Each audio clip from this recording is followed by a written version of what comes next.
Welcome back everyone to Welstopia, and today we'll have the second half of our tour of the Dungeon of Elemental Pine. And here we are going to be going through the right hand rule, and our first room we are going to show are the kitchens.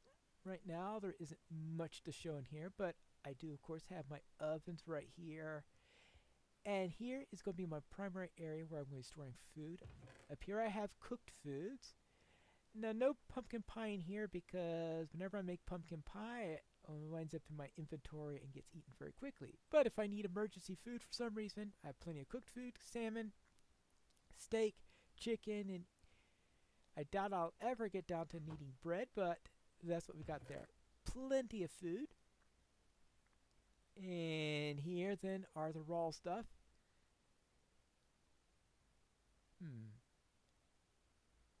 I'm wondering if I should move the golden apples into the I know the golden apples aren't technically cooked, but they are a very important thing in there, and they are ready to eat. So I can say this is the ready to eat area. Not the cooked area, but the ready to eat area. And then this is the location for items that are best to be prepared in some other way, because you could either feed the wheat to the cattle, or I could turn that into bread, bake the potatoes, cook those, maybe make some mushroom stew, or even cook some fish over here. And then down here I just keep eggs because yeah, those chickens, it's hard to keep up with them. But those are the kitchens, and that is what they are used for in the original module. So therefore we head into here. Now this is where the dining room is in the original module, and I really don't know what I'm going to do with this room yet. It's a nice huge room. I suspect it's going to turn into storage because I just see these big long walls and could just imagine chests upon chests upon chests upon chests, and I tend to fill up chests. So therefore, that's what I think is going to be doing, is going to happen to it, rather than decorating and making it look like it's actually a dining room or anything like that. And then down here we have another quick series of rooms. And this just circles on back to here. Okay, and that exit out into the main corridor.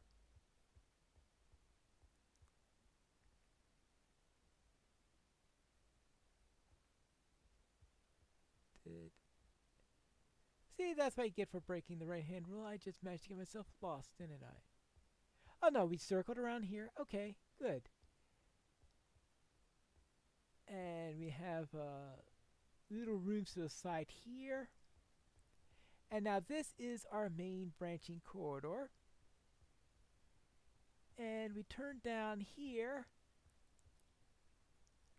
Now this little section of level 2 is cut off from the rest of level 2, so therefore I'm going to show this as part of the level 1 tour. And you can see what happens when we go down to level 2. We go from the andesite that we have at level 1, and it turns into granite for level 2. Then when we hit level 3, it's going to become diorite.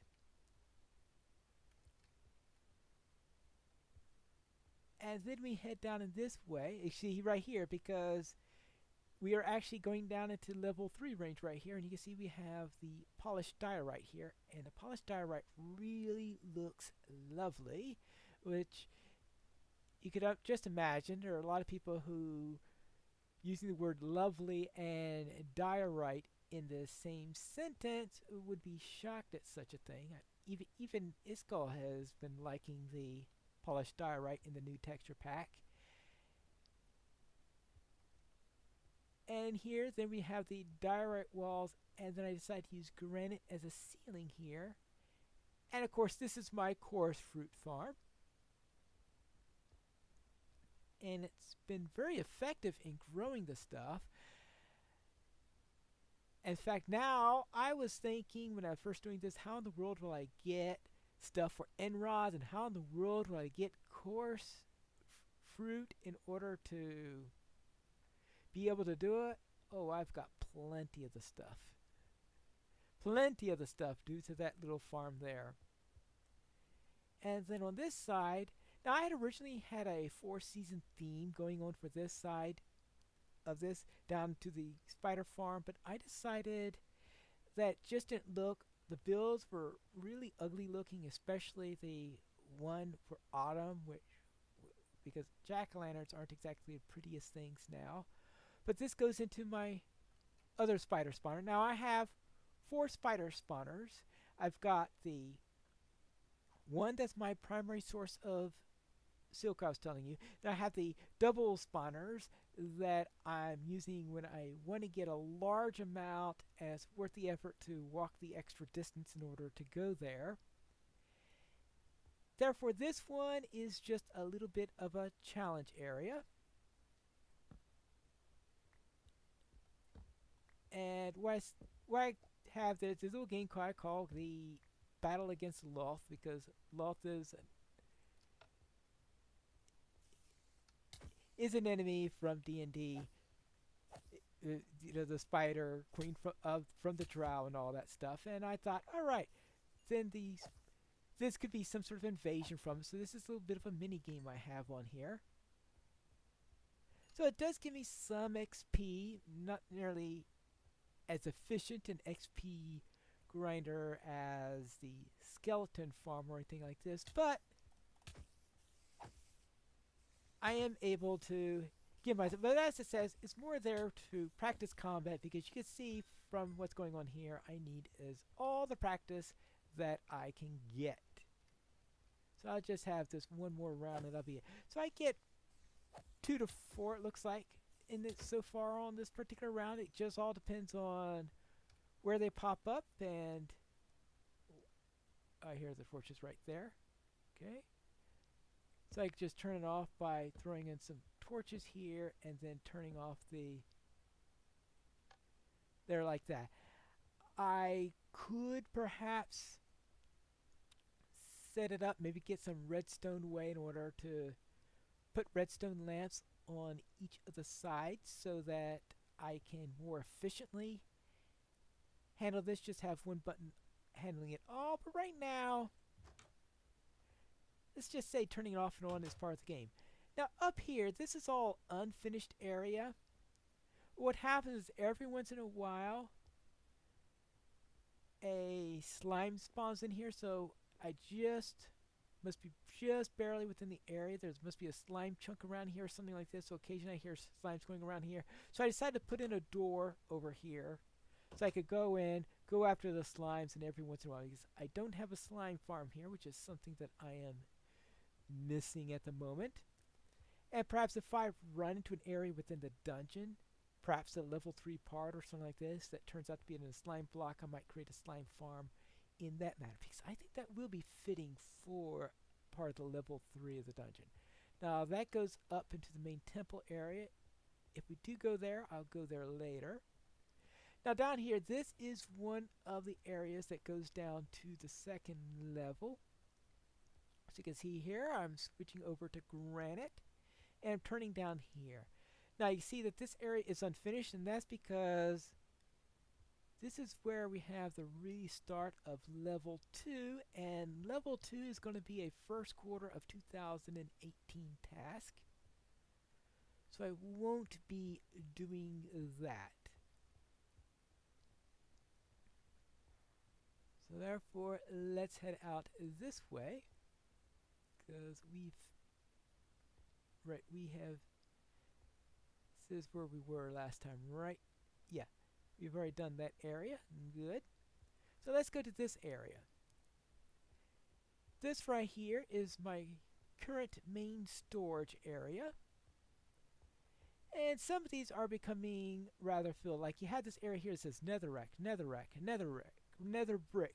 So you see, and I even have netherrack overflowing onto this side here, which I don't have these labeled yet because netherrack is taking over that too. So therefore, my plan is to try to offload some of this maybe into that other room there. And I'm offloading it into other areas. For example, or I have a little bit of wool here, but I have that overflow in the textiles area. Flowers. Okay, I used to keep dyes here. Now I moved dyes into the dye work, so I could probably repurpose that. These flowers, I could probably move those into the dye works. But this is where my main area is for everything. Like, this is what I got for chorus fruit. I started out with 8 chorus flowers, and this is what I've got now, just from that little manual farm that I've got. So you can see I'm able to get quite a bit through here. And that leads down there into this area here. And here we have my melon area. I used to have this as a pumpkin farm, but when I moved the pumpkins over into the pumpkin pie area, I decided to turn this into a melon farm, since it meant I didn't have to really change anything. I don't do too much with melons, so that's not much on there. Okay, we've been to that area already. So that leaves us here. Now this is a little area here. I still haven't figured out what to do with all of this. And this little nook here just barely makes light level 8, so I don't have to worry about spawning anything there. I'll get to that in a moment. Now this up here, this is a series of rooms in the original module that forms the quarters for the clerics of the Earth Temple. So this is a bedroom, so I might throw a bed or something like that into here. And then this goes into a secret door that leads into the Earth Temple area over there. So I really don't know what I want to do with this, because that's a rather strange area. Now over here, we have a trap. That's what we have there, because you turn on this and whap! Yeah, that happens. So this is a trap. This is based on a guard room that we have in the original temple. You have a pit over there, and they do have a ballista that they have available. What they did in DDO, though, is they had a fully automatic ballista, which I refer to as their Gatling ballista, and it just rips meat apart sometimes. So therefore, in commemoration of this, this is the only real trap that I put in here, is to have a pit, and then you have the arrow trap with it. Now this is the guard room, and in effect this has become my armory, because this is where I put all the bows I get from the skeleton farm. Arrows are going into here. Various swords. And here I've got armor. And what I'm doing with these is I'm just using these smelteries so I could turn iron and gold pieces of armor into nuggets. So that could be a source of various nuggets in there. And this goes back into an area we've been before.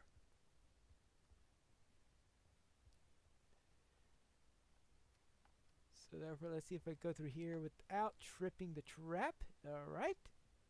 And that brings us into here. This is the place where apparently I have failed to get everything mob-proof. Because that is a creeper. What did I miss there? So obviously this is not, this looks like it would be light 7.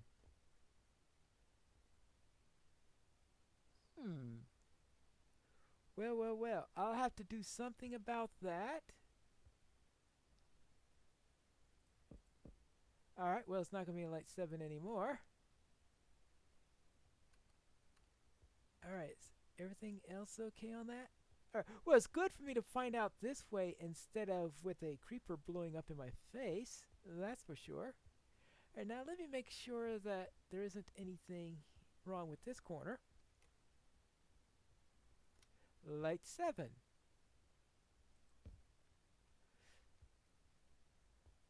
Probably because this is one higher. And that gives a result. So I am going to have to redo the ceiling layout, apparently. I have to find something on this because I certainly don't want these torches going around like that.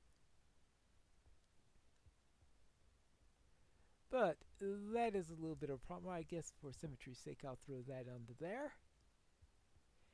And this is the corridor of bone. And the original, it's bones all over the floor. That's what I tried to do when I first did this room, and it just looked so horrendously ugly that I had to dump it. It just did not work.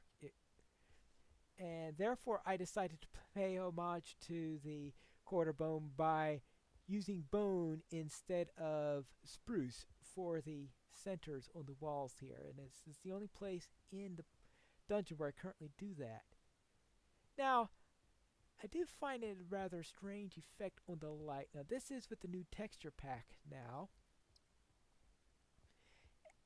And I'm trying to remember what it looked like in the old texture pack. But I think it's a very nice translucent effect that we have on it in this. And I didn't notice that before. So either I got more sensitive to it or it was a change in there. Now this brings us back to this corridor over here. So therefore, that brings us to here. This is the main room where I sleep, where I just keep a few items here. Yes, more netherrack. And keep myself with an ender chest in it. And this is my main area where I am at the moment.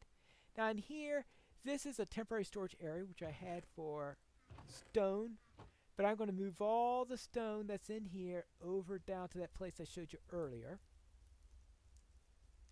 And I have to think what I'm going to do with this area after I do this. But this was for a while my stone storage area. Now who knows what it's going to be afterwards. That's back to this bone corridor. Back into here. Into this room, and I think I've been this way before. Oh yes, because that's back into the main corridor there. Yes, we have been this way. So that is the entirety of the dungeon. And I think I've covered everything. Yeah, I don't have doors on most of the areas. And I'm not going to do it because I don't think it's going to work all that well with the decoration pattern I saw. And I think I'll just make things a lot more inconvenient to put doors all over the place. Now there are a couple of places, especially a couple of slanted corridors that I left out. Some that I straightened out. But overall, it gives the effect that I want. And in closing, I think I'll just come back up here onto the top level where I have a beacon and a nice pattern up here in an area with dogs and all that. Now, I have been doing some rearrangement on here since maybe the last time you saw me, because I used to have maps all over the place on there. I moved the maps into the place where I used to have the chickens before I moved those into the pumpkin pie area. So that is a map of my island where I really haven't done much exploration other than what I needed to do in order to create the map. So I have the huge map here, then this scale map here, and then this scale of a map there. Now, it is possible to get a couple of scales higher on there, but they really don't add much. This has the information that I need for it. And that concludes my tour. And that is the Temple of Elemental Pine, the first level. My plans are to do the second level over the course of the first quarter of 2018, hopefully completing one of the three temples, the fire, the air, and the water temples during the course of 1 month each in there, and thus create the whole thing in the quarter. At the very least, I want to be able to finish it by the end of the second quarter, but I'm hoping to be on the third level by that time. But we'll see how successful I am. And in that, when we start the next part of the season, where we are going to go into the second level in the next episode of Piney Plays Minecraft Welstopia.